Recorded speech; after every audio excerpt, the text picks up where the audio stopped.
tanto de moderadores como de relatores de cada una de las mesas de trabajo, de los compañeros, de sus pares, compañeros de ustedes, tienen la intención estricta de que la aportación vaya en el sentido de mejora de su trabajo. Esa es la intención de estos encuentros. Sí, es una acción formativa, ¿sí? Que, de la cual ustedes pueden abrevar comentarios, observaciones para mejorar su trabajo y próximamente ustedes alcancen el grado académico de licenciados en intervención educativa o en administración educativa o en alguna otra licenciatura de las que oferta la universidad y que los muchachos están en este encuentro, en este coloquio de titulación. Muchas gracias de entrada. Le agradecemos de manera anticipada el gesto que ha tenido la doctora Jacqueline Ansaldo para participar con nosotros y compartir sus saberes. Sí, con el tema de la conferencia magistral Hábitos Académicos, una propuesta de ruta metodológica desde la investigación cualitativa. Por supuesto, también agradecemos la colaboración de quien moderará esta conferencia, la maestra Elsa Cornejo, de la sede Tula. Por supuesto, también al final del evento tienen la tarea del maestro José Manuel Vargas Cruz y el doctor John Bautista de coordinar la plenaria, recogiendo los comentarios y opiniones de los relatores de cada una de las mesas. Sin más, cedo la voz a la doctora Marisol Vite Vargas para que nos dé su mensaje y haga el acto inaugural de este evento.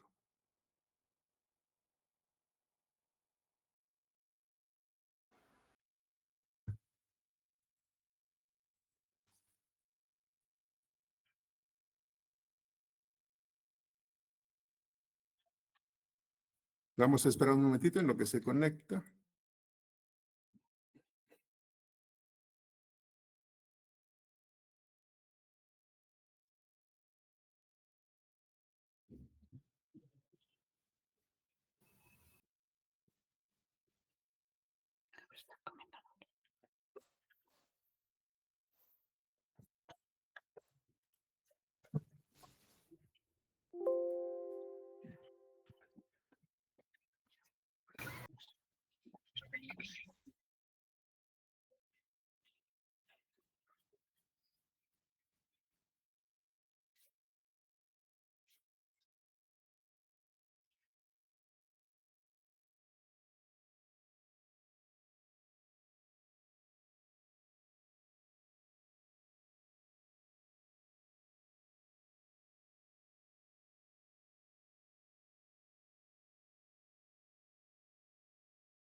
Entonces les doy el encuadre, aprovechando que, bueno, más bien aprovechando el tiempo en lo que la doctora Marisol se conecta, tiene algunas dificultades. Entonces les comento el encuadre de la actividad. Ya les decía yo, alrededor de las 13:15 minutos dará inicio la conferencia magistral Hábitus Académico, una propuesta de ruta metodológica desde la investigación cualitativa, a cargo de la doctora Jacqueline Ansaldo Álvarez, profesora de tiempo completo de la Escuela Normal Luis Villarreal, El Meche, Hidalgo. Y modera la actividad La maestra Elsa Cornejo Tenorio, docente de la UPN Hidalgo, sede Tula. La conferencia estará concluyendo alrededor de las 2:30, ya con preguntas y respuestas. En ese momento nos vamos a las salas de trabajo de cada una de las áreas temáticas. Sí, son 27 salas. Son 27 salas con alrededor entre 7 y 9 ponencias. Estaremos concluyendo el trabajo en mesas alrededor de las 4:30, 5 de la tarde. Los relatores habrán de informar a los relatores generales, al maestro José Manuel Vargas Cruz y el doctor John Bautista vía Drive. Ya se compartió un Drive para que allí suban los comentarios de su mesa y haya una posibilidad más rápida de que los compañeros sistematicen la información y la compartan. La plenaria tendrá lugar alrededor de las 7:15 y 7:30 horas. De tal suerte que el evento estará concluyendo, estimamos, alrededor de las 5:30 de la tarde. Esa es la organización general. Es importante que quienes moderan y son relatores en cada mesa, ¿sí? Los relatores no asuman el concepto que a veces es erróneo de que solo anotan, sino me parece que deben de aportar, de comentar y de sugerir a los muchachos sobre el trabajo que presentan, ¿no? De tal manera que los jóvenes tengan la oportunidad de que no solo tengan comentarios de quien modera, sino también de los relatores o del relator y de los propios estudiantes que integran cada una de las salas. Esa es la idea. Y en ese sentido, consideramos que hay garantía de que las observaciones que se hagan, los comentarios que resulten, a breve contribuyan de manera importante con la elaboración del trabajo que los muchachos tienen como opción de titulación. Entonces, si la doctora Marisol está ya en la sala, le damos la voz para que nos dé su mensaje y haga la inauguración oficial. Muchas gracias. Buenas tardes a todas, a todos. Como siempre, un gusto saludarles, ver a los colegas de las distintas sedes regionales de nuestra unidad 131 que ante la convocatoria para este coloquio, pues están en la sala virtual de nuestra universidad. Reitero, es un gusto. Y por supuesto, saludar a los estudiantes, a las estudiantes que el día de hoy estarán poniendo en común el resultado del trabajo que realmente han venido desarrollando a lo largo de los 4 años. Hace poco, en la reunión que teníamos de evaluación, comentábamos justamente esto, que el producto que ustedes presentan para concluir la licenciatura no solamente se construye en sentido estricto en los últimos semestres, sino que ustedes van incorporando elementos que de alguna manera recuperan de los distintos cursos, seminarios que constituyen la licenciatura, es decir, desde el primer semestre o desde los primeros módulos en el caso de la LEIP.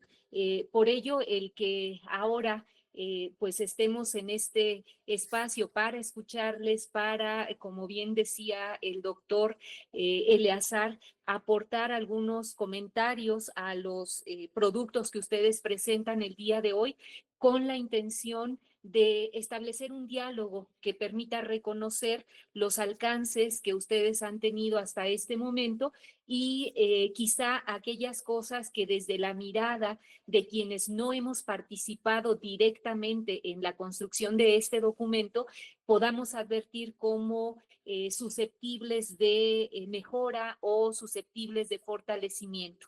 La intención es esa, que ustedes puedan recuperar algunas ideas para consolidar el documento, porque también es nuestra intención que a más tardar en los próximos 6 meses ustedes estén en condiciones para presentar ya el examen profesional. Es decir, que los trabajos que el día de hoy se van a presentar, pues en la medida en que estén construidos ya, consolidados, tengan quizá algunas cosas que corregir y pasar al proceso de lectura, de manera que, reitero, no más allá del mes de diciembre, ustedes, todos ustedes estén presentando su examen profesional. Esa es la idea que está planteada desde el plan de estudios de las distintas licenciaturas y que en calidad de asesores académicos de los distintos programas, pues nosotros también tenemos como una meta. Esperemos que así sea, que en esta generación todas y todos concluyan el proceso de titulación en el menor tiempo posible y por supuesto con la calidad de trabajos que se espera de los egresados de nuestra universidad. Aprovecho por supuesto para agradecer el compromiso de todos y cada uno de los asesores académicos, de las asesoras académicas que, reitero, han contribuido no solo a la construcción de los trabajos que hoy se van a presentar, sino en este ejercicio global de formación de las y los estudiantes de las distintas licenciaturas. Agradezco también al doctor Eleazar en su calidad de coordinador estatal de licenciaturas por la conjunción de esfuerzos que se ha realizado para llegar a este momento. Y, por supuesto, felicitar anticipadamente a las y los estudiantes que el día de hoy presentarán sus documentos de titulación. Muchas gracias a todas, a todos, muchas felicidades a todas y a todos. Y pues sin más, en este día miércoles 9 de julio, siendo las 13 horas con 15 minutos, inauguramos los trabajos del coloquio estatal de titulación, deseando que el éxito corone la actividad que se ha desplegado en este semestre en particular y en los años de formación profesional en general. Muchas felicidades a todas y a todos. Buenas tardes. Muchas gracias, doctora.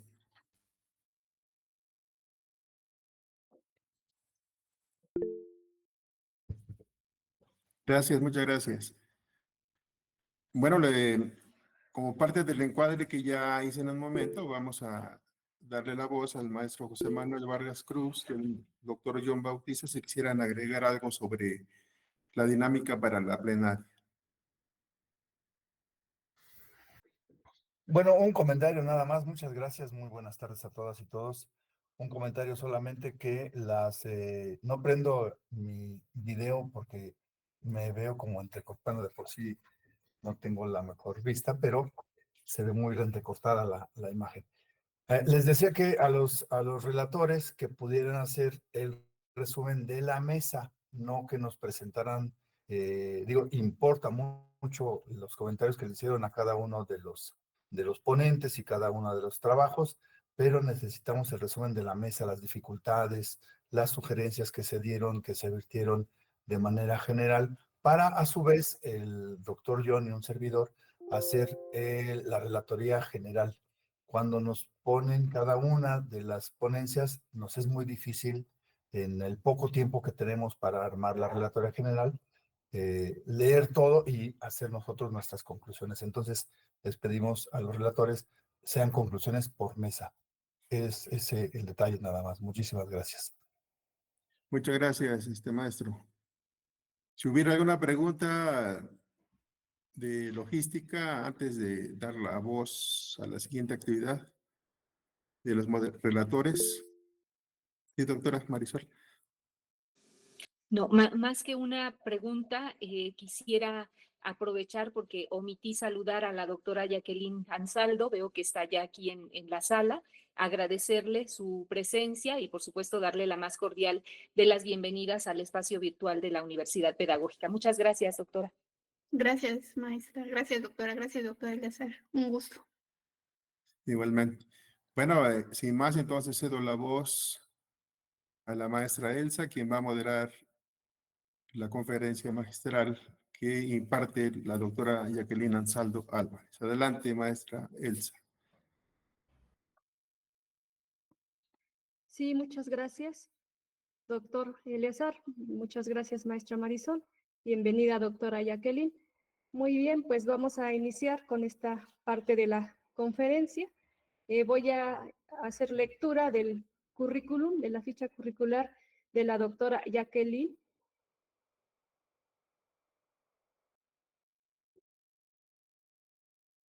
Bueno, la doctora Jacqueline Ansaldo Álvarez, ella es licenciada y maestra en Ciencias de la Educación por la Universidad Autónoma del Estado de Hidalgo y doctora en Investigación e Innovación Educativa por la Benemérita Universidad Autónoma de Puebla.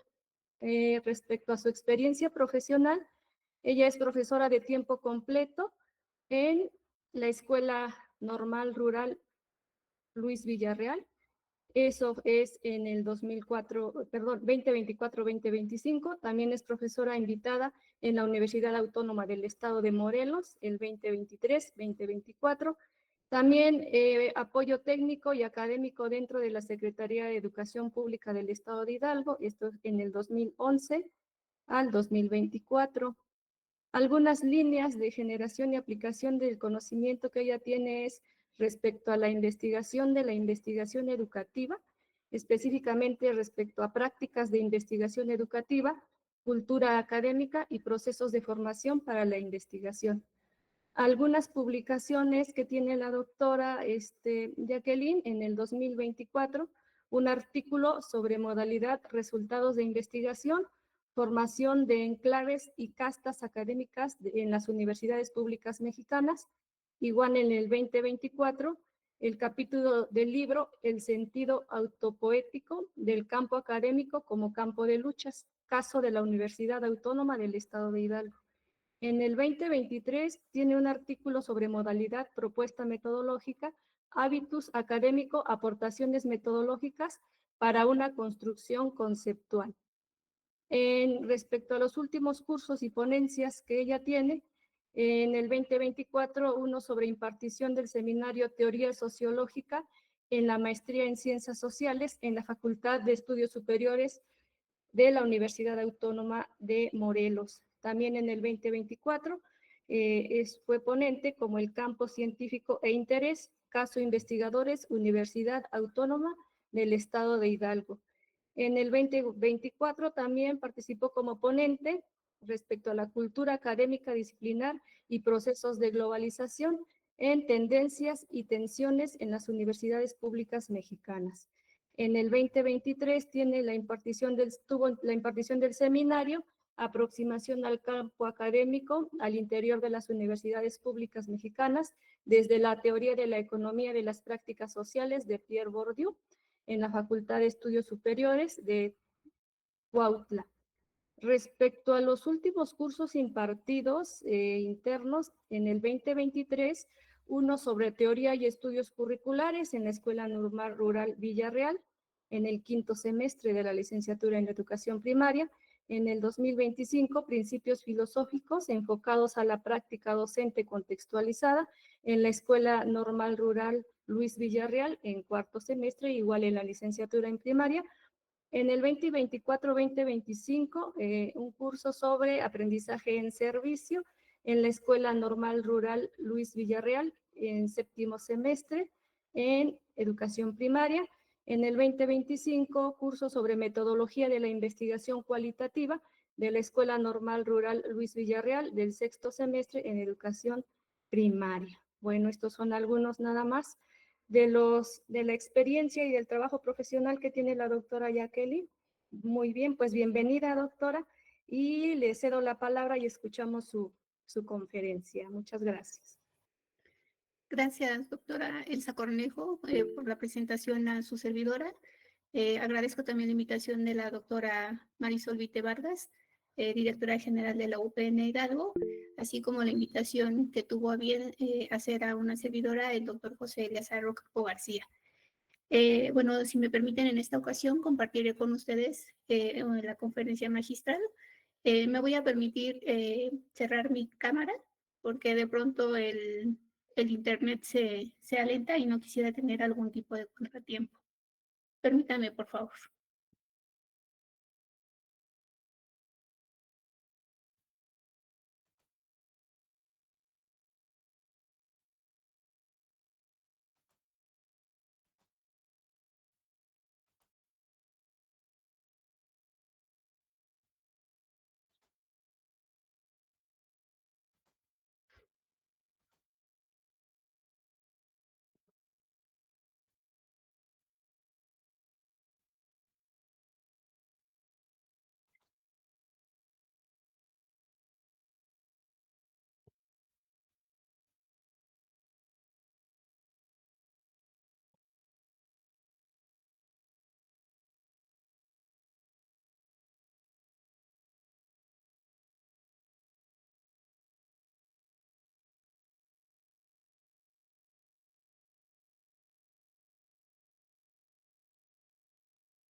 Bueno, no sé si tienen oportunidad de visualizar la pantalla. Sí, se ve. Bien. Bueno, la conferencia que me permitiré compartir con ustedes se denomina Habitus Académico, una propuesta de ruta metodológica desde la investigación cualitativa. El objetivo de esta conferencia pues, es explicar la construcción del hábitus académico, en tanto hábitus de clase derivado de una propuesta teórica eh, que se denomina Teoría de la Economía de las Prácticas Sociales del sociólogo Pierre Bourdieu. Bueno, los sujetos de investigación a los que se enfocó una servidora fueron los profesores investigadores del área de Ciencias de la Educación, del Centro de Investigación de Ciencias y Desarrollo de la Educación, CINCIDE, de la Autónoma del Estado de Hidalgo. Los criterios de selección fueron por conveniencia y algunos de estos se anuncian a continuación. Bueno, fueron que tuvieran el perfil PRODEP, que tuvieran un nombramiento como profesor investigador dentro del CICIDE y, por supuesto, dentro de la propia universidad, que estuvieran adscritos al área, que tuvieran una incorporación no menor a 5 años, que tuviesen una trayectoria académica activa, que estuvieran en ejercicio de la docencia y otras actividades sustantivas de todo profesor de tiempo completo, ¿no? Como que hicieran gestión educativa, administración educativa, divulgación y, por supuesto, la investigación educativa, ¿no? Y por último, fue que no estuvieran incorporados necesariamente al Sistema Nacional de Investigadores e Investigadores de CONACYT. Bueno, la ruta metodológica que planteo en esta propuesta se basó en los siguientes puntos. Primero es que se hizo una recuperación de conceptos y premisas claves de lo que abarca la investigación cualitativa, con la finalidad de que con base en ello se incorporaran elementos clave de esta para un estudio socioeducativo desde la teoría social. El siguiente fue establecer distinciones conceptuales entre hábitus y hábito, en donde se presentaran de manera sucinta, pero no por ello escueta, ¿no? La génesis, la evolución y la elección de estas aproximaciones conceptuales.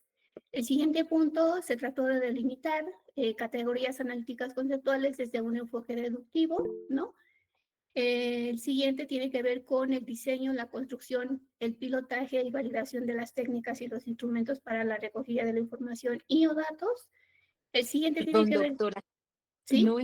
no están cambiando las diapositivas, no sé si eso sea correcto. Hemos visto solo la primera.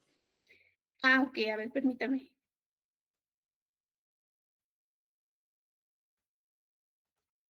¿Ahora sí? ¿O tampoco? Aparece una donde dice objetivos, sujetos de investigación. Ah, ok, sí. Sí, gracias. Y ahora estoy en la ruta metodológica. Sí, Ok. Gracias, doctora. Una disculpa, me disculpo. Bueno, y entonces, bueno, continuamos con esta parte de la ruta metodológica.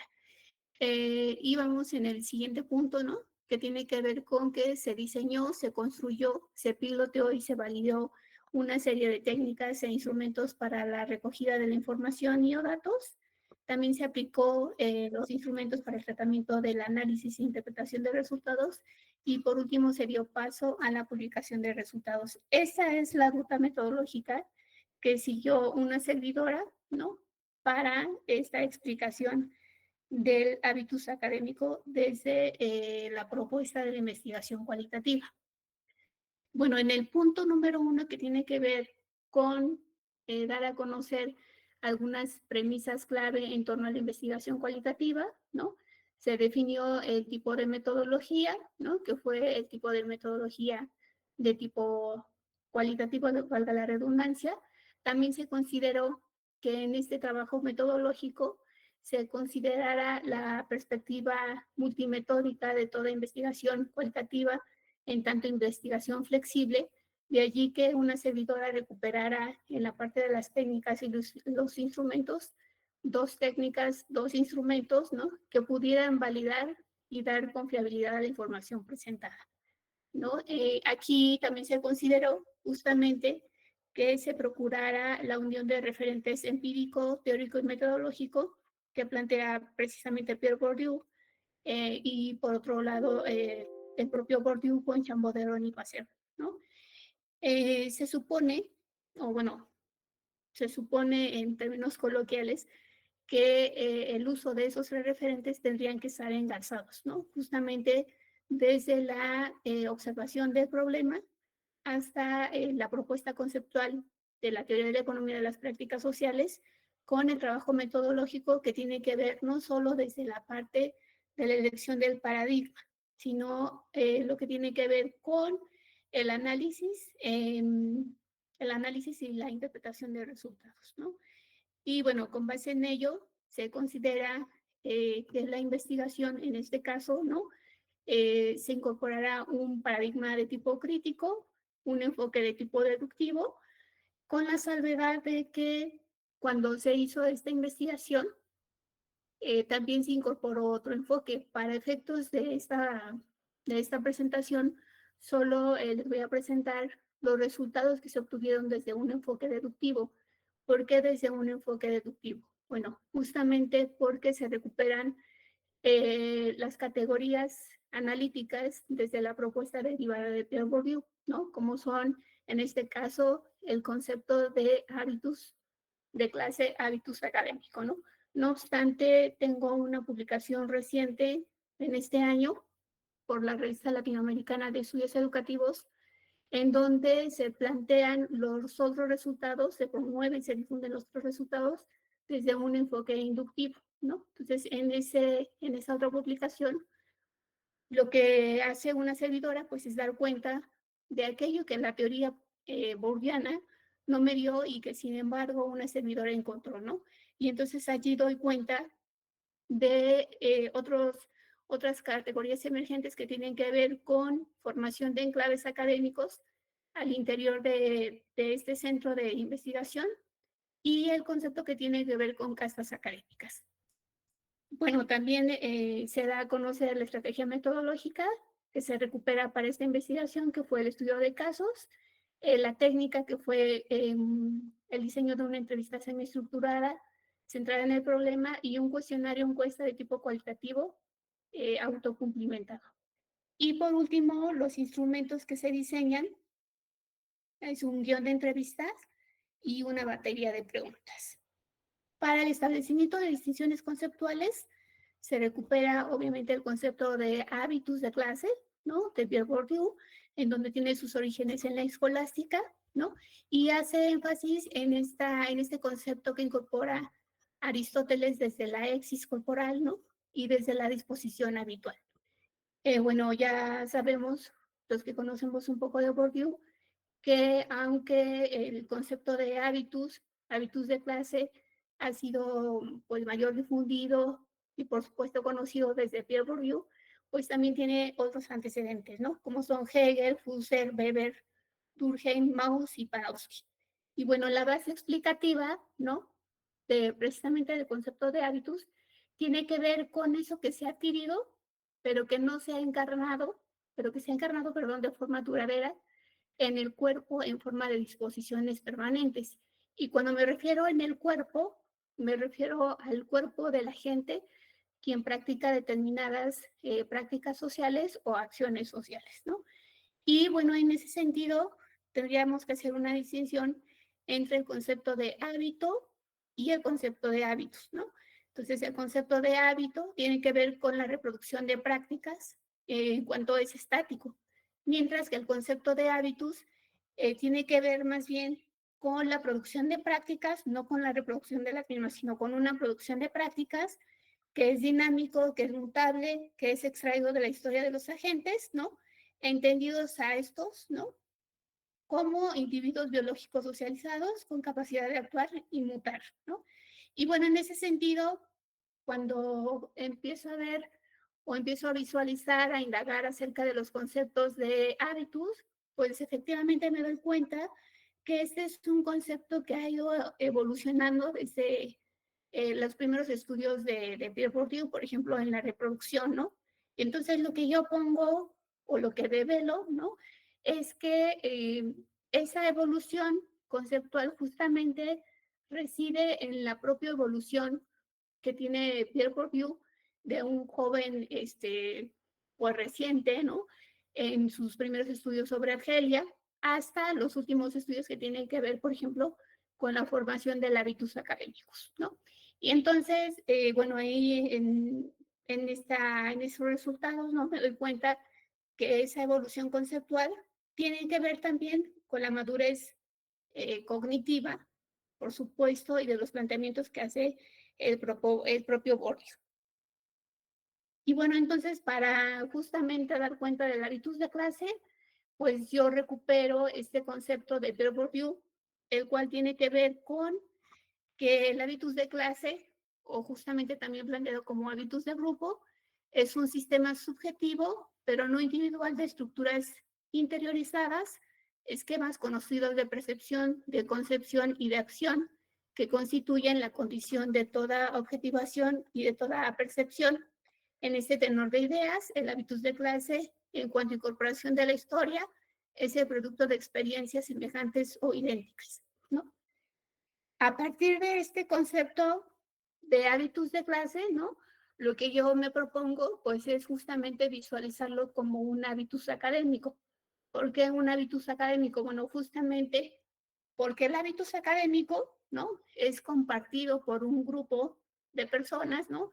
Que están enclasadas en un lugar, no precisamente geográfico, es decir, en un campo social determinado, que también nosotros podemos denominar, perdón, como campo universitario o campo académico, ¿no? Entonces, a partir de la detección de esa serie de disposiciones duraderas, ¿no? Que se pueden producir, pero además pueden cambiar, y que además esa serie de disposiciones están en congruencia con la posición de la gente en el campo, es como yo me propongo visualizar el hábitus de clase como un hábitus académico. Y bueno, en esa ruta metodológica que plantea su servidora, sigue el siguiente punto, que tiene que ver con la delimitación de categorías analíticas conceptuales. Aquí es donde su servidora les plantea recuperar este enfoque deductivo, ¿no? Entonces, ¿qué hice para dar cuenta de ese hábitus académico, ¿no? Como hábitus de clase, bueno, recuperar los conceptos centrales de Pierre Bourdieu, como fue el de hábitus y el de hábitus de clase, mencionar cuál es el objetivo de dar cuenta justamente de esos conceptos o esas categorías conceptuales provenientes de la propuesta teórica de Bourdieu, escribir cuál es el eje articulador de cada uno de estos conceptos de hábitus y hábitus de clase, escribir también y explicitar cuáles son aquellas categorías que yo voy a recuperar en cada uno de estos conceptos, y por supuesto mencionar cuáles son los tópicos o los rubros que yo recupero desde la entrevista central en el problema y desde la encuesta, cuestionario encuesta de tipo cualitativo, perdón, autocumplimentada dirigida a los sujetos de investigación. Entonces, ¿por qué es que recupero tanto una encuesta de tipo cualitativo, ¿no? Un cuestionario encuesta, como una entrevista? Bueno, lo recupero porque desde la propuesta teórica de Pierre Bourdieu se trata de visualizar un enfoque que le llama relacional, que le denomina constructivista estructuralista, ¿no? O estructuralismo constructivista, que tiene que ver justamente con dar cuenta no solamente del campo social, del campo universitario, del campo académico en tanto estructura, ¿no? Sino también tiene que ver con dar cuenta de aquellas disposiciones subjetivas, ¿no? Que conforman a los sujetos dentro de este centro de investigación. Y bueno, el siguiente punto que una servidora propone es el diseño, pilotaje y validación. En el diseño, bueno, pues se diseñó, valga la redundancia, el guión de entrevista. En este se menciona a quién va dirigido, se da un encabezado, se propone un objetivo y se dan notas aclaratorias desde la investigación.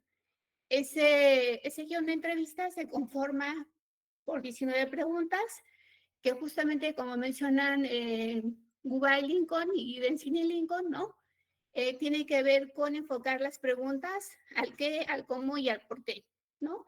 Y por otro lado, lo que tiene que ver con el cuestionario encuesta de tipo autocumplimentada, se recuperan o se plantean, perdón, preguntas abiertas y cerradas y bueno, se sigue la misma lógica del anterior, solamente que aquí se diseñan diferentes preguntas, ¿no? Una que tiene que ver con preguntas relativas a propiedades sociodemográficas básicas, las cuales se refieren a la descripción de las características sociales básicas del individuo, en donde se incluyen sus características permanentes, como las demográficas, las connotaciones sociales heredadas por la familia y las que definen al individuo en un periodo concreto de vida. Las preguntas relativas a actitudes que incluyen las vinculadas a opiniones, motivaciones, orientaciones, sentimientos, juicios y valores, y las preguntas relativas a comportamientos que pretenden registrar lo que el encuestado dice que hace o ha hecho, ¿no? Entonces, bueno, básicamente en eso consistieron los instrumentos y las técnicas. En un momento les voy a presentar más o menos algunas preguntas que incluyeron, ¿no?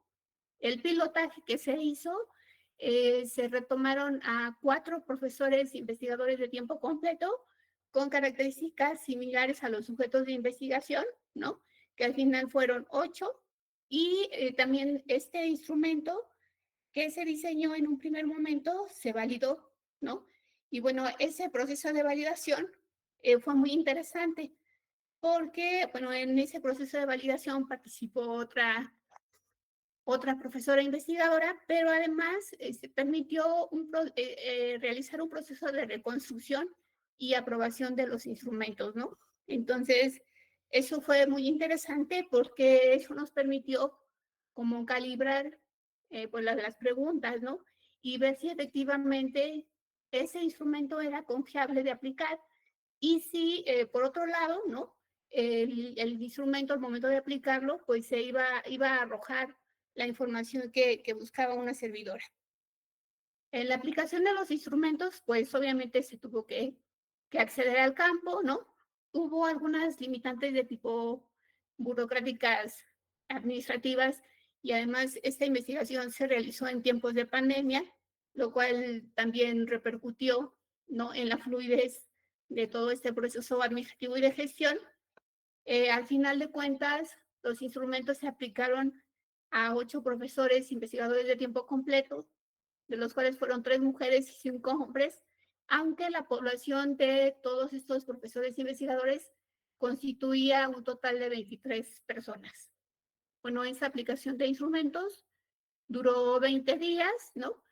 El cuestionario encuesta, de tipo cualitativo, se envió por correo electrónico justamente por este periodo de pandemia, y la entrevista se hizo de manera virtual y bueno, se grabó también, ¿no? Para el análisis e interpretación de resultados, pues hubo un proceso de transcripción, se utilizaron los programas de Excel y procesador de textos Word, ¿no? Justamente para la transcripción y el tratamiento de la información. Y bueno, aquí, para el tipo de análisis, se recuperó aquella dimensión subjetiva que les hablaba hace un momento y la dimensión objetiva, ¿no? Que tiene que ver con esta idea del hábitus. Y bueno, el tipo de codificación que se hizo aquí fue abierta, línea por línea, axial y selectiva. Este tipo de codificación y análisis también, debo decir que se utilizó el Atlas C, pero honestamente a una servidora no le sirvió de mucho, y aparte no, me parece que era muy técnico, y entonces lo que hice fue también realizar un análisis de tipo artesanal, ¿no? Que fue bastante arduo, pero bastante interesante también, ¿no?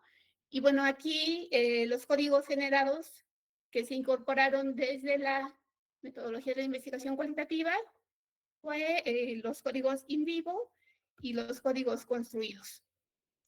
Y bueno, finalmente, para la publicación de resultados, lo que se hizo fue recuperando este referente teórico, el referente empírico y el referente metodológico, y por otra parte, dar cuenta de estas categorías, ¿no? Desde el enfoque deductivo de Gibbs, ¿no?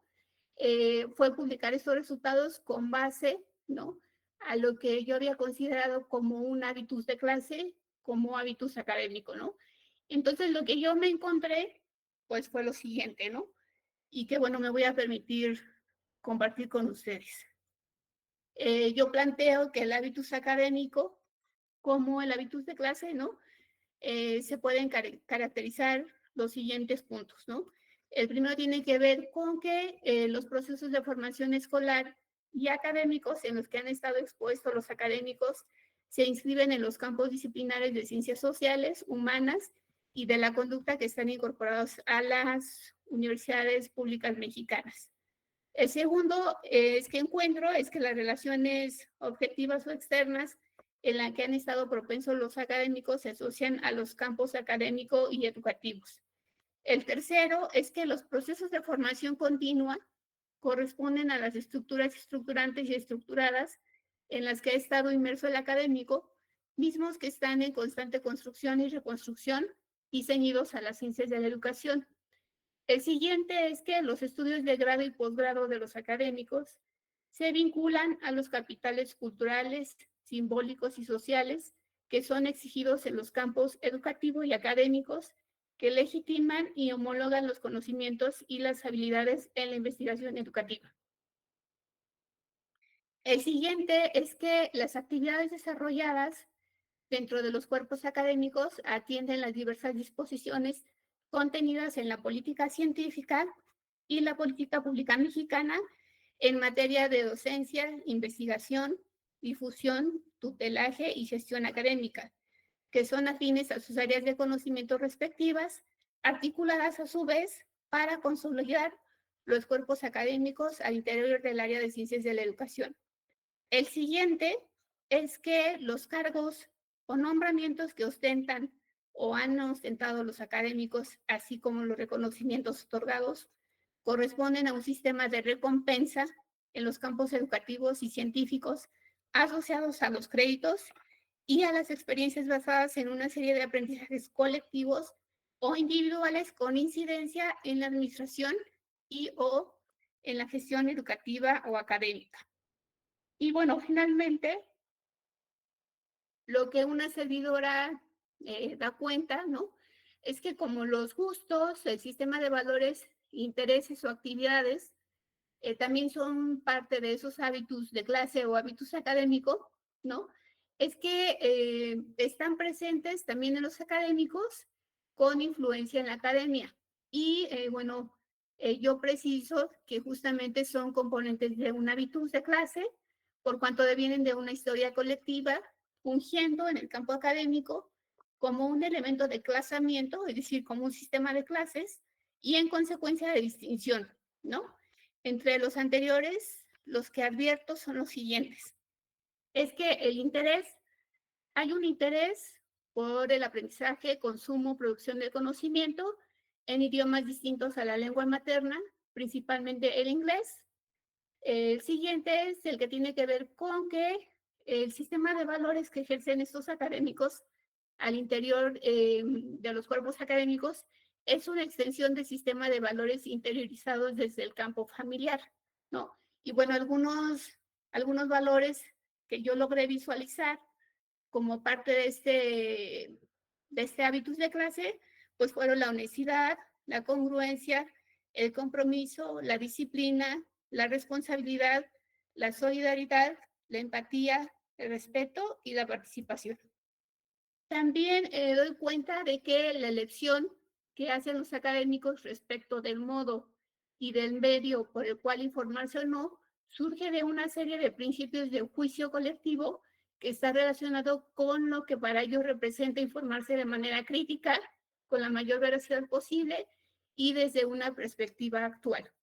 El siguiente es que, bueno, visualizo, me percato que hay una propensión de los académicos por mantener distancia del campo político en la mayoría de los casos, sin dejar de participar de manera activa en sus obligaciones como ciudadanos. Y bueno, finalmente, encuentro que en ellos, ¿no? Existe un gusto por las bellas artes, el cual constituye una forma de la prolongación y permanencia que se objetiviza, ¿no? A través de un capital cultural incorporado que se refleja en las elecciones en torno a los géneros artísticos particulares y o practicados y configurados también como la extensión de experiencias vivenciadas en contextos familiares y escolares.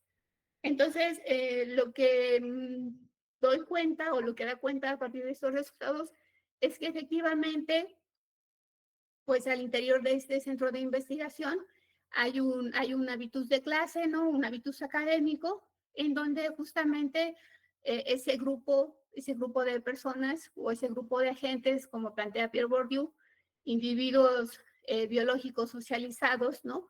En una estructura estructurante, pues al final de cuentas ellos dan parte también de ese hábitus y forman también esa estructura, ¿no? Me pareció muy interesante cómo es que desde la teoría social se puede recuperar un fenómeno educativo, ¿no? Más allá de lo que plantean pues diversas posiciones en investigación, ¿no? Incluso me pareció más interesante el poder dar cuenta de que efectivamente un fenómeno educativo se puede analizar desde la teoría social, pero con bastante rigurosidad metodológica, ¿no? Que es lo que, bueno, en algunos textos ya nos han mencionado, tener cuidado con la vigilancia epistemológica y la rigurosidad metodológica con la que se aborda un fenómeno de estudio, ¿no? Y que justamente deriva de esta discusión que hay en que para hacer investigación cualitativa, ¿no? Desde la sociología, desde la educación, desde la antropología, requiere mayor rigurosidad por justamente ese, digamos, ese arquetipo y esa predisposición, ¿no? Que tienen muchos investigadores asociados a vincular este tipo de investigación cualitativa con las ciencias blandas, ¿no? Entonces, desde ahí me pareció un reto poder dar cuenta justamente de un fenómeno educativo, ¿no? Asociado a una teoría social, pero con la rigurosidad metodológica que requiere todo fenómeno de estudio. Pues eso sería todo de mi parte. No sé si tienen alguna duda, con gusto estoy a sus órdenes.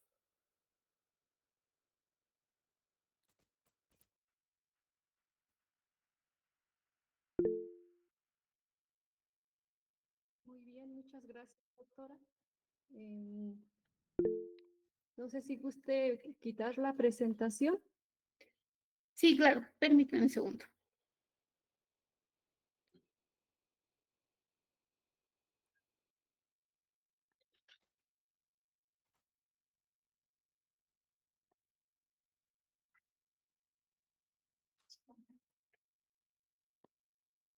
Bueno, pues muchas gracias, doctora, por esta experiencia que nos, que nos comparte sobre estos hábitos académicos desde esta ruta metodológica específicamente basada en estos conceptos de Pierre Bourdieu, como lo es el hábitus, y en este caso el hábitus académico, ¿no? Y cómo nos comparte todo este recorrido metodológico dentro de la investigación cualitativa para poder arribar a todos estos resultados, ¿no? Tan interesantes que nos comparte, doctora. ¿Hay alguien, algún compañero docente, alumnos, alumnas, compañeras docentes que quieran hacer alguna participación? Tengo la mano levantada de la maestra María de Lourdes. Le damos la palabra. Sí, muchas gracias. Muy buenas tardes, Jacqueline. Fíjate que escuchándote precisamente en la cuestión de tu ponencia, me quedan algunas dudas que me gustaría Sí. que pudieras precisarme o aclarármelas. Precisamente, pues en esta lógica del hábitus, desde Bourdieu, si bien es cierto, son disposiciones y estructuras mentales que incorpora precisamente el sujeto, me pareció que hacías mención que ese hábitus de clase deviene de una historia colectiva, pero lo pusiste en una de tus diapositivas. Y por ahí me surge precisamente la idea, ese hábitus de clase, considero yo, no sé qué tanto lo viste en esa institución en particular, también se puede dar como de manera individual a partir de identificar grupos, ¿no?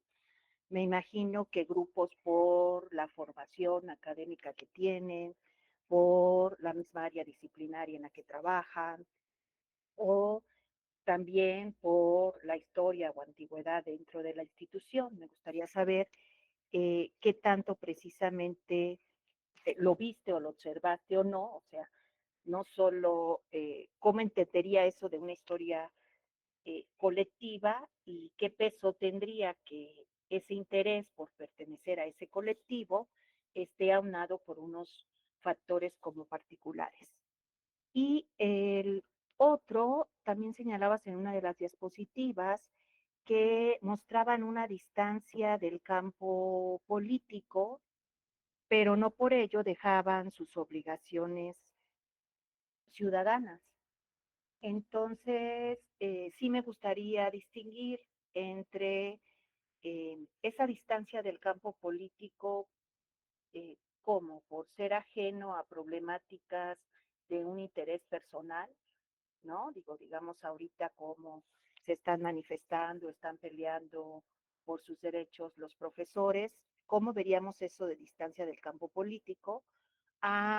En contraste con la idea de que sí cumplen con sus obligaciones ciudadanas como votar.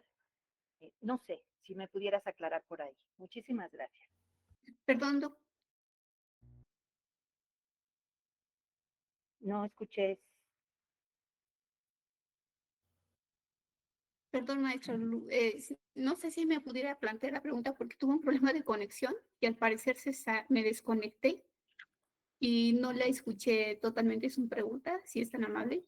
Ay, disculpa, hice No, dos, no se preocupe. No pero se hice dos. preocupe. Una tenía que ver, no sé si esa sí quedó clara, sobre la idea de que el hábitus de clase deviene de una historia colectiva y que yo te señalaba si no necesariamente hacer colectividad implica precisamente que los sujetos se identifican por otros factores, no solo en la cuestión de la academia, sino por su formación, ¿no? Grados formativos, por el área disciplinaria en la cual trabajan, o tal vez por la misma antigüedad o años de servicio. Esa sería la primera, ¿no? En torno a esta idea que manejabas del hábitus de clase viene de una historia colectiva, ¿no? Que tanto hay una historia personal que hace por intereses personales reunirte con un grupo de sujetos y formar colectividad. Ese es uno. Si tú consideraste o si está presente esos factores. Y dos, Sí, la segunda pregunta tenía que ver con la diapositiva también que señalabas, que estos académicos tienen distancia del campo político, pero cumplen con obligaciones ciudadanas. Y ahí mi duda gira en torno a esa distancia del campo político, a lo que ven hoy en día, por ejemplo, nuestros jóvenes universitarios, de profesores marchando por sus derechos. ¿Entenderíamos eso como distancia del campo político o cómo entenderíamos la idea de obligaciones ciudadanas, que para mí en lo particular sería, por ejemplo, pues emitir el voto, ¿no? Lo que año con año, dependiendo de la situación política, ejerces esa obligación ciudadana de votar, ¿no? Por gobernadores, presidentes, por jueces. ¿Cómo entender esa diferenciación de distancia del campo político, pero sí cumplir con obligaciones ciudadanas? Pensando en nuestros jóvenes universitarios, ¿qué visualizaríamos ahí como diferente en el actuar del académico? sí, maestra Lulu. No, a sus órdenes, al contrario, gracias a usted. Sí, mire, lo que hace Bourdieu desde su propuesta teórica es justamente sí distinguir que hay un hábitus individual, pero también hay un hábitus de clase. Entonces, en la primera pregunta que usted hace, sí hay un proceso de incorporación de ese hábitus individual, más allá de un hábitus en colectividad o en grupo, sí lo hay, ¿no? Justamente porque esas afinidades, ese conjunto de disposiciones que funcionan o que operan como predisposiciones al final de cuentas unen a estos individuos biológicos socializados, ¿no? Sí los unen a partir de sus gustos, de sus intereses, de sus trayectorias académicas, justamente como usted lo planteaba, que tiene que ver con aquellos recorridos que hace el agente, porque Bourdieu no le denomina sujeto, ¿no? Le llama agente porque tiene capacidad de actuar. Entonces, este agente se va incorporando, ¿no? A diferentes lugares que ocupa dentro del campo, justamente por sus intereses, por su formación continua, por su formación académica, por los lugares que ocupa, que ha ocupado, ¿no?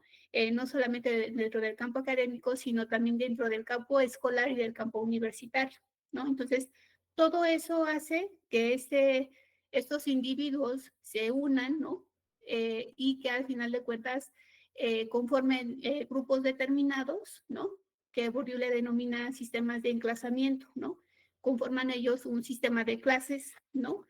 Que al final de cuentas ese sistema de clases ha sido construido socialmente por ellos mismos, ¿no? Y también por aquella otra legitimidad que le dan los sujetos que estamos desde fuera y que los estamos visualizando y percibiendo en cuanto tales, ¿no?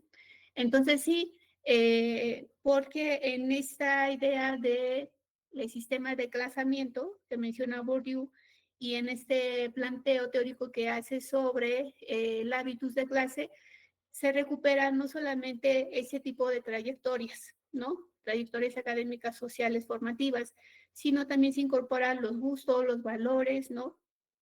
Los intereses, ¿no? Incluso que tienen por la ciencia o por el campo académico, o los intereses que tienen no precisamente por el campo académico, sino también por el campo escolar, el campo educativo, el campo universitario, ¿no?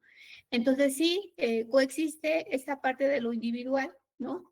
Y esta parte de la colectividad.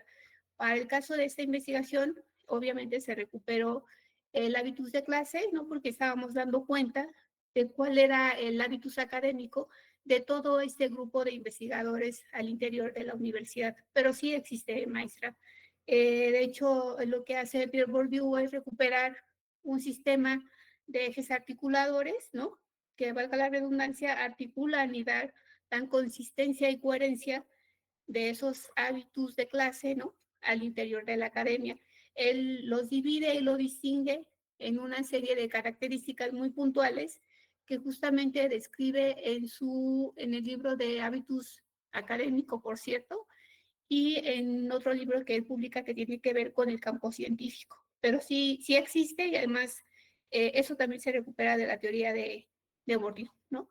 Y con respecto a la otra pregunta que usted hace acerca de esta distancia que toma el agente del campo político, sí, lo que visualicé y bueno, los resultados que me arrojaron de esta investigación es que el sujeto se toma distancia del campo político en cuanto a pertenecer a un partido político y ser militante de ello, ¿no? Sin embargo, este no le exime, incluso en las aportaciones que hacen en la entrevista, ¿no? Mencionan que ciertamente esto que tiene que ver con las obligaciones como ciudadano, ¿no? Está muy ligado a una conciencia de clase, ¿no? Que, bueno, hasta podríamos decir es un poco elitista, ¿no? Esta conciencia de clase desde el campo académico para dar cuenta de que el sujeto, el agente como académico, ¿no? El profesor investigador, tiene que estar inmiscuido en el campo político por ser partícipe de esa responsabilidad ciudadana, ¿no? Más no por ser militante de un partido político, ¿no? Entonces ellos, incluso hay un texto de Pablo Lacapí que menciona esa discusión, ¿no? Si el científico sirve al campo político o tendría que ser a la inversa, ¿no? Y ellos también lo ponen a discusión, ¿no? Pero hace ese énfasis, ¿no? Los profesores investigadores, estamos tomando distancia del campo político porque no somos militantes de algún partido político, sin embargo somos políticos, ¿no? Porque, valga la redundancia, tenemos que estar enterados de lo que ocurre en el campo político, ¿no? También para tomar decisiones. Y además, algo muy interesante que ellos arrojan es que la investigación científica que ellos hacen en el campo educativo, pues tendría que dar cuentas, ¿no? O tendría que servir para la toma de decisiones dentro del campo político. Y muchos decían, bueno, pues eso no se da siempre, ¿no? Pero tendría que ser así, ¿no? Entonces, esa es la distinción y son las puntualizaciones que hacen los profesores investigadores del CICIDE. Sí, gracias. Sí, para servirle, maestra. Muchas gracias. Tenemos levantada la mano de Carlos Mejía Reyes. Gracias, buenas tardes. Buenas tardes. Un Buenas saludo. tardes. Muchas gracias, doctora Jacqueline, por la conferencia. Me parece bien interesante el poder discutir estas temáticas desde estos autores y dejar en claro pues, que en las universidades existen fenómenos que pueden ser tratados más allá de los contenidos curriculares, sino de las relaciones sociales que estos conforman, ¿no? Con respecto al objeto de estudio, o los sujetos de estudio que analizo, que tiene que ver con el área de educación de esta universidad, me quedé pensando si alguna vez revisó un texto que se llama La disciplina como hábito, cacicazgo y alineación en la Universidad Autónoma del Estado de Hidalgo, de David Lagunas, que justamente habla de estas lógicas de cacicazgos que se generan al interior de las instituciones, pero es claro en ese estudio que dice que no es un ejercicio autónomo de los profesores y profesoras de ahí, sino que es una especie de línea política, ¿no? Dictada desde las propias dinámicas del propio campo que ellos no establecieron, sino que se introdujeron ahí, bueno, que tiene que ver con ese. Es súper interesante el texto y que también alude a esta parte que decía Lulú de lo político, ¿no? Que dejan claro que no, efectivamente, que en esa universidad, pues no, la autonomía política, pues no da, ¿no? Que es interesante ponerlo sobre la mesa para proponerlo, ¿no? Considerando particularmente esa área, ¿no? Que porque en este texto dice que el área de historia y el área de educación justamente es donde se han gestado estas prácticas, pues casi de continuidad del cacicazgo, ¿no? De los cacicazgos al interior. Nomás preguntar si lo conocía como para ver si lo había confrontado o qué resultados habían llegado. Nada más, gracias. No, gracias, Carlos. No tengo el gusto de conocer el texto, ¿no? Sin embargo, sí tienes razón en cuanto mencionas que justamente el profesor investigador, bueno, los cuerpos académicos al interior de esta universidad, sí son parte de una política científica y además forman cuerpos académicos derivados de lo que ya deviene de una política, ¿no? Esas políticas que vienen desde el CONACYT, por ejemplo, ¿no? Y que gestan esta idea del PRODEP, ¿no? Con la conformación de los cuerpos académicos, pues ya está delimitado, ¿no? Lo que hace el sujeto o el agente es incorporarse, ¿no? Justamente para afianzar esta actividad científica y esta actividad académica. No obstante, también habría que recuperar el planteo que hace Bourdieu, ¿no? Respecto a que esta estructura, en cuanto tal, ya está dispuesta, y con estructura me refiero a las instituciones, ¿no? También existe esa otra parte estructurante, ¿no? Es decir, el propio sujeto construye ese campo académico, ¿no? Tanto así lo construye que él lo va alimentando, ¿no? Y entonces ya no, por eso yo decía que ya no es un sujeto, ¿no? Es un agente, ¿no? Porque el sujeto es una persona sujetada, ¿no? Que se somete además, ¿no? Pero desde el punto de vista burdiano, aquí el individuo no se somete, ¿no? Incluso desde sus prácticas eufemizadas, ¿no? Se hace partícipe de ello, y entonces también construye ese campo académico, ¿no? Como campo de lucha, ¿no? Como un campo magnético, como anteriormente lo decía la maestra Lulú, ¿no? Donde atrae a ciertas personas con ciertas afinidades, con ciertos gustos, con ciertas características, ¿no? Entonces, sí, yo diría que sí todo viene de una política científica, ¿no? Que deriva ya desde las políticas que menciona, por ejemplo, que aborda el Fondo Monetario Internacional, ¿no? Desde la OCDE también, de las políticas que define la OCDE, pero también estos individuos, estos agentes, ¿no? no se someten en cuanto tal, ¿no? O sea, ellos también alimentan ese campo, ¿no? Y hace que funcione como tal, ¿no? Y además, al interior del campo, pues se vivencian muchas luchas, ¿no? Luchas fuertes, luchas de competencias, luchas insanas, diría yo, ¿no? Pero al fin y al cabo, a veces ellos también empiezan a naturalizarlo, ¿no? Y la otra cuestión que tiene que ver con la no naturalización, perdón, del fenómeno desde estos sujetos de investigación, es lo que tiene que ver con que algunos de ellos superan esta perspectiva de cuáles son los valores que deben permear al interior del campo científico y el campo académico, ¿no? Y uno decía, bueno, es que la ciencia tiene que dar respuesta a muchas problemáticas sociales, ¿no? No es que yo esté aquí cobrando mi PRODEP, ¿no? Mi sueldo, mi SNI, ¿no? Y nada más esté esperando jubilarme sin no proveer nada a la ciencia, ¿no?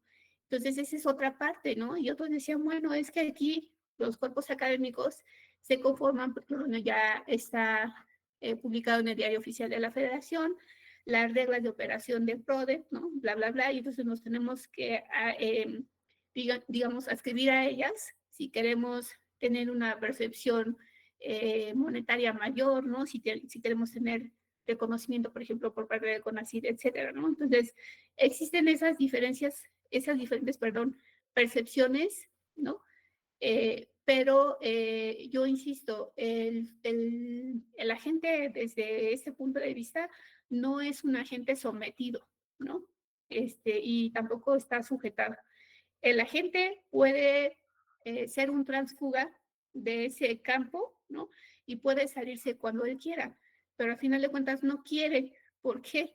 Porque funcionan esas predisposiciones mentales inconscientes para permanecer dentro del campo, ¿no?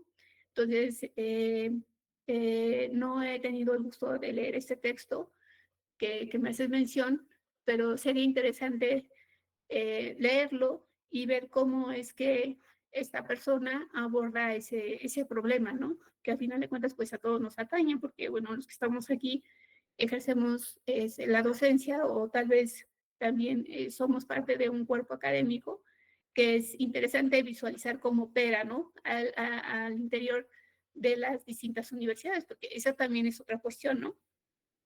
Visualizar si estamos en una universidad pública, si es autónoma, si es privada, ¿no?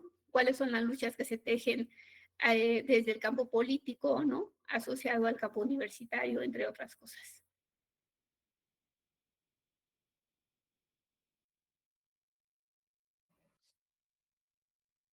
Sí, muchas gracias, doctora. Le damos la palabra a la maestra Dalia Peña. Sí, muchas gracias. Buenas tardes, doctora Jacqueline. Pues muchas gracias por la ponencia. Yo estaba por ahí mirando sus diapositivas, en donde en la parte metodológica planteaba su estudio desde, si no me equivoco, desde lo deductivo, ¿verdad? Entonces mi pregunta es, ¿cómo se abordaría el estudio de caso desde lo inductivo? Y si nos pudiera marcar las diferencias entre el abordaje metodológico para el estudio de caso, que es una metodología que se usa o usamos algunos de nosotros acá en las licenciaturas en intervención educativa, incluso en administración educativa, el estudio de caso es recurrente. ¿Cómo podría trazar o qué diferencias usted encuentra en el abordaje del estudio de caso desde lo inductivo y desde lo deductivo? ¿Cómo nuestros estudiantes podrían abordarlo desde lo deductivo, que usted lo hizo, y cómo lo podrían abordar desde lo inductivo? Y si encuentra algunos aportes más entre uno y otro abordaje. No sé si lo reflexionó en este trabajo que está presentando, o si lo llegó a pensar, ¿no? ¿Por qué deductivo y no inductivo y estudio de caso específicamente? Gracias. Sí, Dalia, no, para servirte.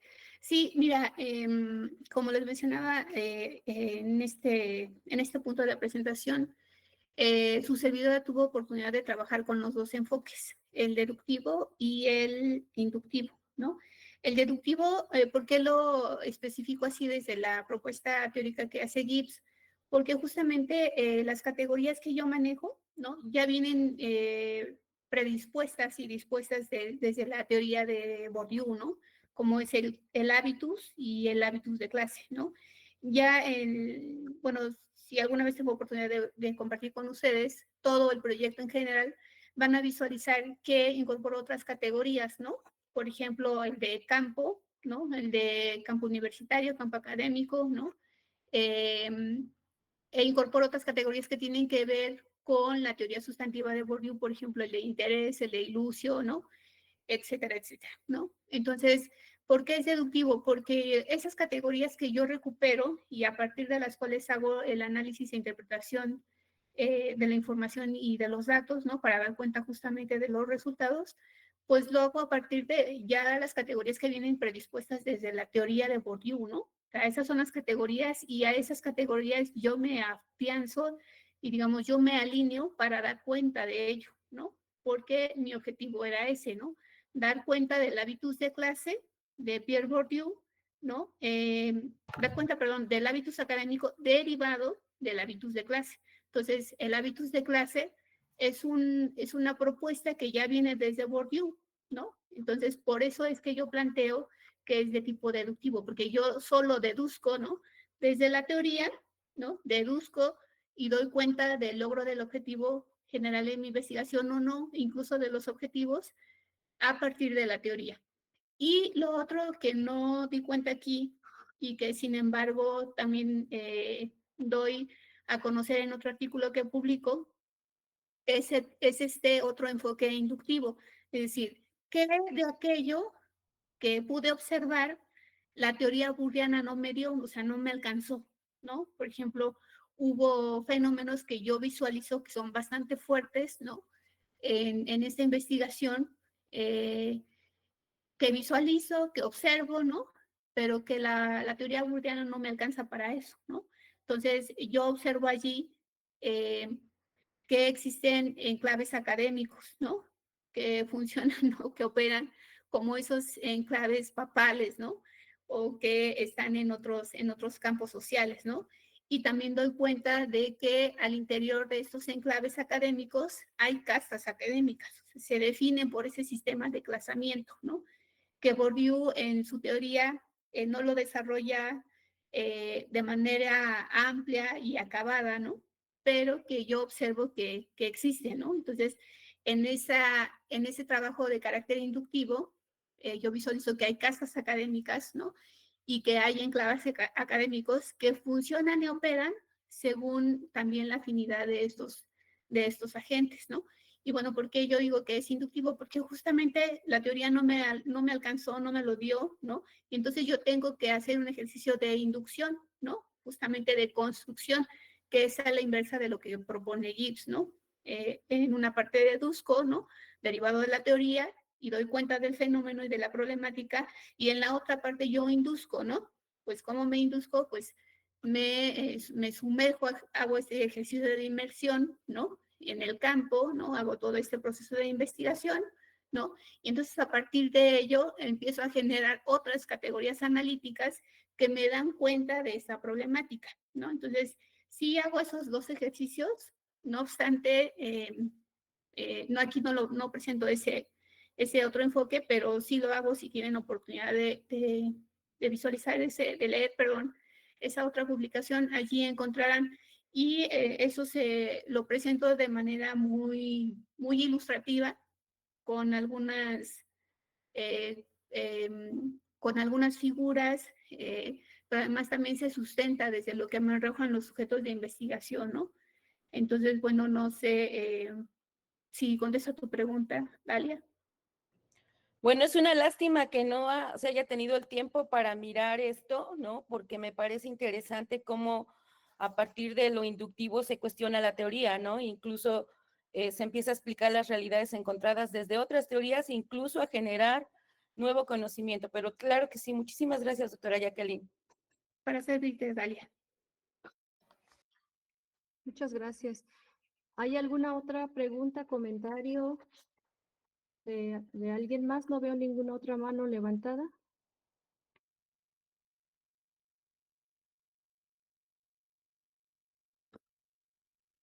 Mm, Muy bien, doctor Eleazar, no sé si gusta que pasemos a la parte del reconocimiento. Sí, claro que sí. Gracias de nuevo, doctora Jacqueline, maestra Elsa. Pues vamos a pasar ahora al reconocimiento merecido a ambas, a la doctora Jacqueline. Leemos la constancia, es una constancia virtual, pero que en su momento la haremos, se hará una entrega física. La constancia dice así: se da constancia a la doctora Jacqueline Ansaldo Álvarez por impartir la conferencia Hábitos Académicos, una propuesta de ruta metodológica en el marco del coloquio estatal de titulación dirigido a estudiantes del octavo semestre de las licenciaturas en Administración Educativa y la licenciatura en Intervención Educativa. Y a estudiantes de otras licenciaturas como la de intervención, la de educación e innovación pedagógica y las licenciaturas de nivelación. 9 de julio de 2025 y firma nuestra directora general, la doctora Marisol Vite Vargas. Merecida constancia y aquí y nuestro reconocimiento sincero y fraterno a esa disposición que has tenido para con esta universidad y compartir tus conocimientos. Muchas gracias. Gracias a usted, doctor. Gracias a la maestra Marisol Vite eh, por la invitación, ¿no? A este evento que, valga la redundancia, yo tengo que mencionar. También fui parte del personal, ¿no? Que estuvo allí en la UPN y, bueno, tengo gratos recuerdos de la UPN, de ustedes. Y, por supuesto, yo sé que la Pedagógica Nacional Hidalgo, ¿no? Hace una gran contribución a la generación y aplicación del conocimiento, ¿no? Que al final de cuentas, pues, es lo que nos mueve, más allá de la docencia, ¿no? Como universidad, ¿no? Entonces, mis parabienes para ustedes, ¿no? Y pues estoy a la orden y muchas gracias. Gracias. De la misma forma, reconocemos a la maestra Elsa Cornejo Tenorio. Sí, doctor. Ay, Adelante, gracias, doctor. No, al ahorita contrario. marco la constancia Sí, no se preocupe, así está muy bien. Gracias, No, doctor. ahí va. Doctora Jacqueline. La constancia de la maestra Elsa Cornejo por haber moderado esta conferencia. Está en los mismos términos y de igual manera la firma la doctora Marisol Vite Vargas, nuestra directora general. Muchísimas gracias, maestra Elsa Cornejo, por haber moderado y por haber dirigido a buen destino esta conferencia. Muchas gracias. Y nuevamente muchas gracias a la doctora Jacqueline y a la maestra Elsa. Muchas gracias. Gracias, doctor Eleazar. Que tengan muy buen día. Mucho Muchas éxito en gracias. esta jornada.